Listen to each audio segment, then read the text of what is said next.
जो तामसिक प्रवृत्ति का मन है उस पर वशीकरण तुरंत होता है, लेकिन आत्मा को बांधना संभव नहीं है। इसलिए हमेशा याद रखना, कितने भी आप संकट में आ जाओ, आपका संकट शरीर का हो सकता है, आपका संकट मन का हो सकता है, और आपका शरीर के मन के इंद्रियों से संबंधित कष्ट हो सकता है, लेकिन आत्मा नित्य मुक्त शुद्ध बुद्ध सच्चिदानंद स्वरूप है, उसको कोई कष्ट नहीं होता। स्वामी जी, वशीकरण से कैसे बचा जाए? क्या वशीकरण सच में होता है? नमस्कार, नमो नारायण।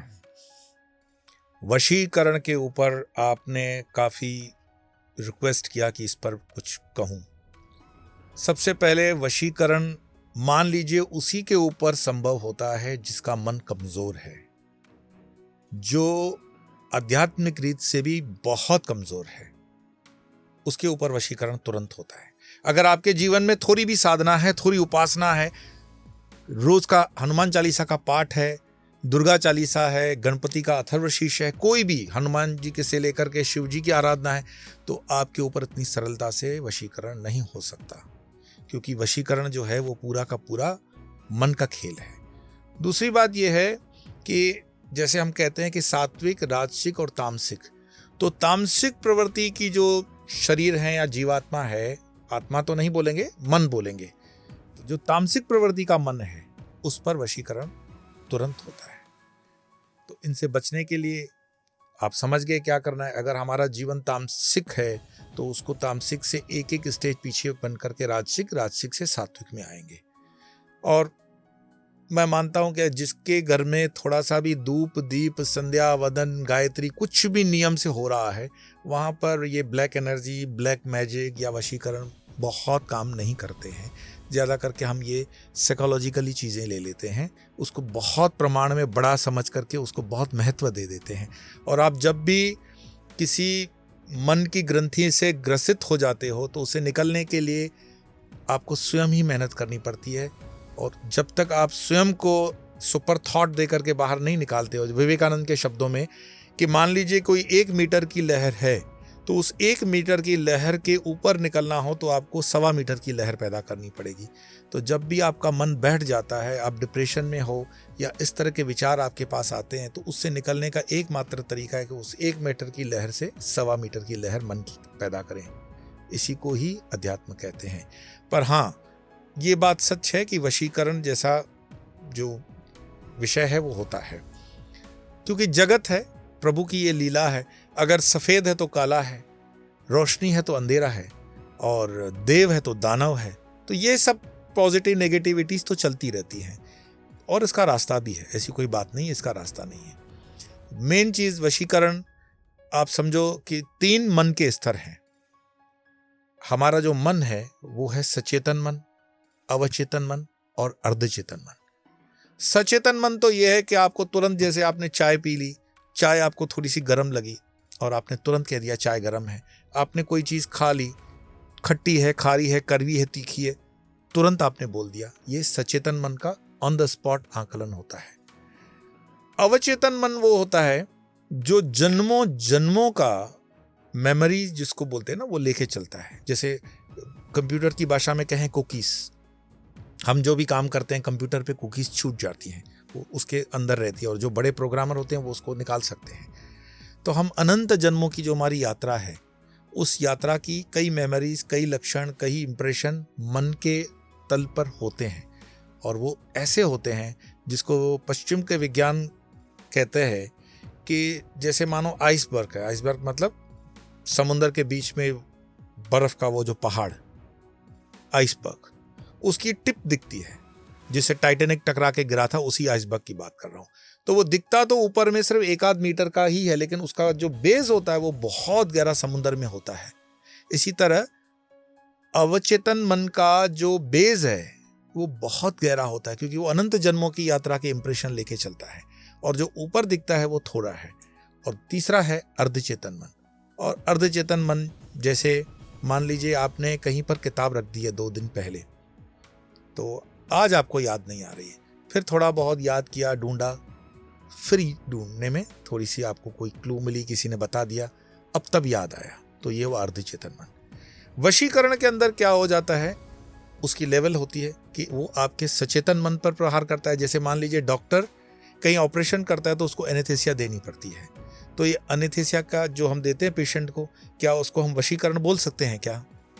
क्योंकि ऑपरेशन करने के लिए एनेस्थीसिया देना जरूरी है और उस एनेस्थीसिया का एक समय निश्चित है कि ये 3 घंटे तक होश में नहीं आएगा या 4 घंटे तक होश में नहीं आएगा। और फिर जैसे ही वो एनेस्थीसिया का असर हटता है, पेशेंट अपने आप धीरे धीरे रिवाइव होता है और वो होश में आ जाता है।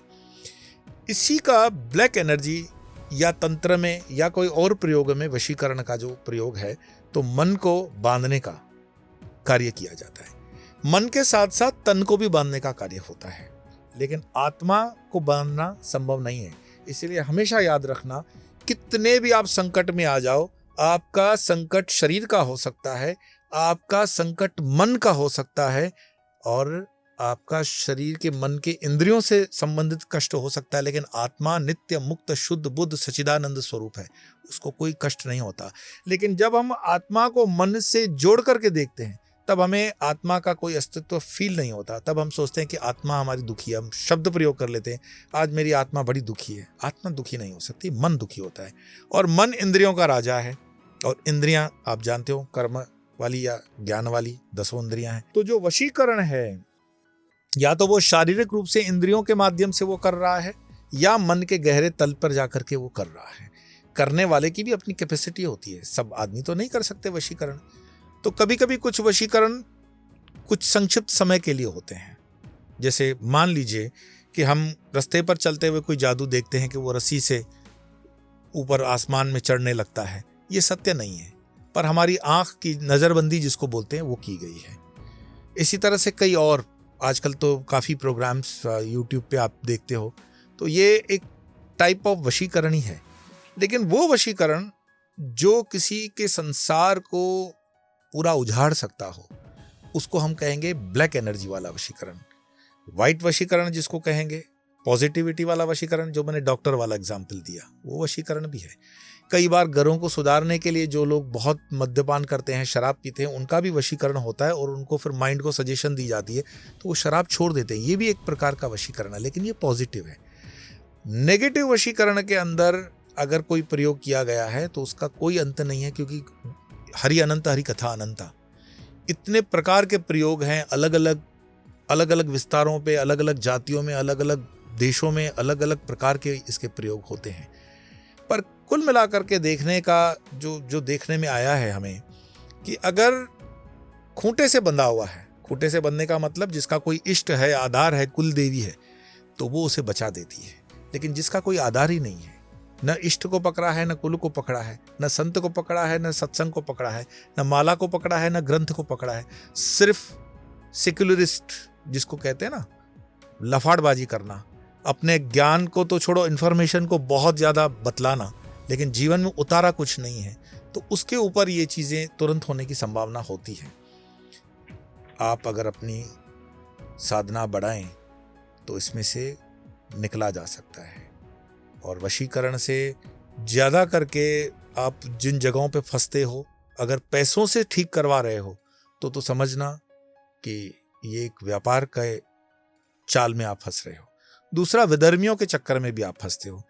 बहुत प्रॉब्लम होता नहीं है और आप विधर्मियों के स्थानों पर चले जाते हो, विधर्मियों के स्थान पर जाकर के आप और गहरे में फंस जाते हो, और मैटर जो ठीक होना चाहिए था, आपके बलबूते ही हो सकता था, वो और कॉम्प्लिकेटेड हो जाता है, क्योंकि इसमें और भी बहुत सी चीज़ें इन्वॉल्व हो जाती हैं। तो विवेकवान बनिए, बुद्धिवान बनिए, अपने इष्ट, अपने कुल, अपने पूजा पाठ पर विश्वास रखिए, अपने धर्म पर विश्वास रखिए। समर्थ है आपका धर्म, आप बहुत कुछ कर सकते हो।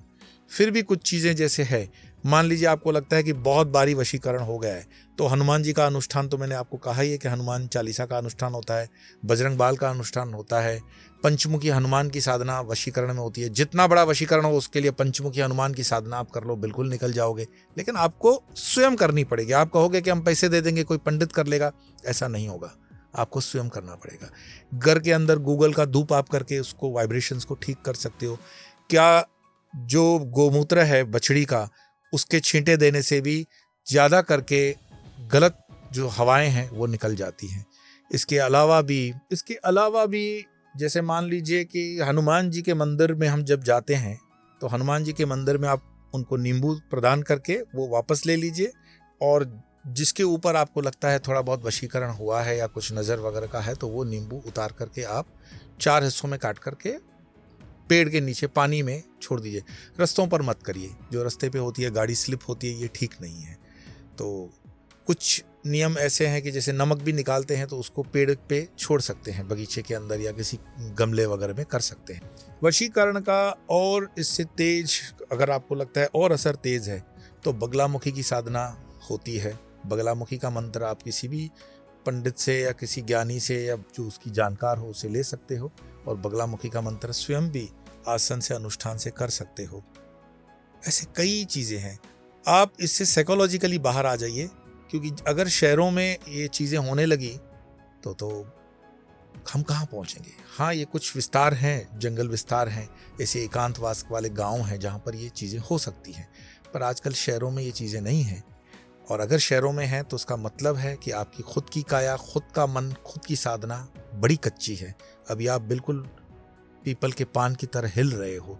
तो आप अपने आप को मजबूत करो, और मजबूत करने के लिए आप धर्म का सहारा लेंगे, उपासना का सहारा लेंगे, स्वयं से अपनी पूजा पाठ करें तो जीवन बहुत ही आनंदमय है।